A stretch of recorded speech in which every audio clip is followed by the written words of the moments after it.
Here's 3 things I learned from watching Boris Johnson's speech at Tory party conference, so you don't have to. First thing we learned, Boris Johnson is a shapeshifter who also has a bit of an identity crisis.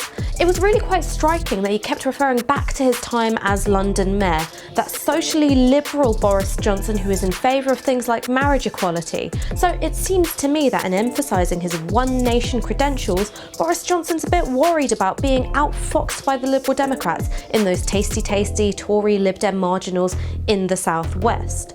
It's time to respect the Trade Subscriptions Act, my friends, and take the word Democrat out of Liberal Democrats. There were also shades of red Toryism, an idea which was first proposed by Nick Timothy, in which the Conservative Party pledges key spending increases in strategic areas in order to block off the Labour Party's advances in those areas. There was a bit of culture wars Boris there as well. Against the fratricidal anti-Semitic Marxists who were in Brighton last week. It was quite striking that he framed Brexit not just as a matter of institutional arrangements with the EU, he gave those very short shrift indeed, and not just a matter of democratic legitimacy.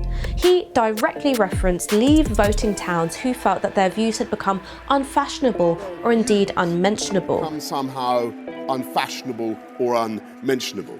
So one thing that I predict is that in the event of a general election, that culture wars discourse is going to become a lot more prominent. Because as much as Boris Johnson needs to hold the Liberal Democrats at bay in the South West, what's much more frightening to him in an immediate sense is the Brexit Party. If they view culture wars as key to getting Brexit over the line, then so will Boris Johnson.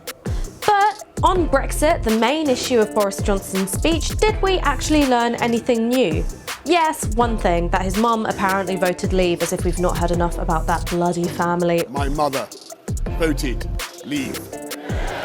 When it comes to the nitty-gritty, what the contents of an agreement with the EU might look like in terms of resolving the Irish border, there hasn't been anything of real substance offered either to the public or indeed to the EU. This idea of a buffer zone in which more than 600,000 people already live has already been greeted by scorn. So we still find ourselves stuck at this impasse in which Parliament wants to stop no deal but can't agree on a caretaker Prime Minister to do that, and Boris Johnson is stuck with Theresa May's deal which his own party won't countenance, or a no deal which Parliament won't accept. And the third thing, domestic policy. When it comes to domestic policy beyond get Brexit done, ideas were remarkably thin on the ground. There's be kind to animals, there's the Northern Powerhouse, which has had this sort of zombie second life through George Osborne's time as Chancellor, through Theresa May's administration, and now again under Boris Johnson.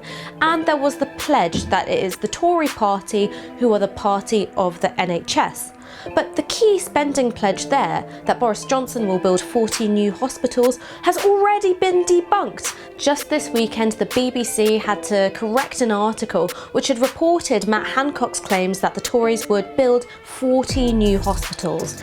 In fact, only 6 NHS trusts have been pledged more money, and they will probably be used to refurbish just 6 hospitals. So when it comes to matters of public health and policy, we only learned that Boris Johnson suffers from a rare genetic condition in which his brain can only process lies.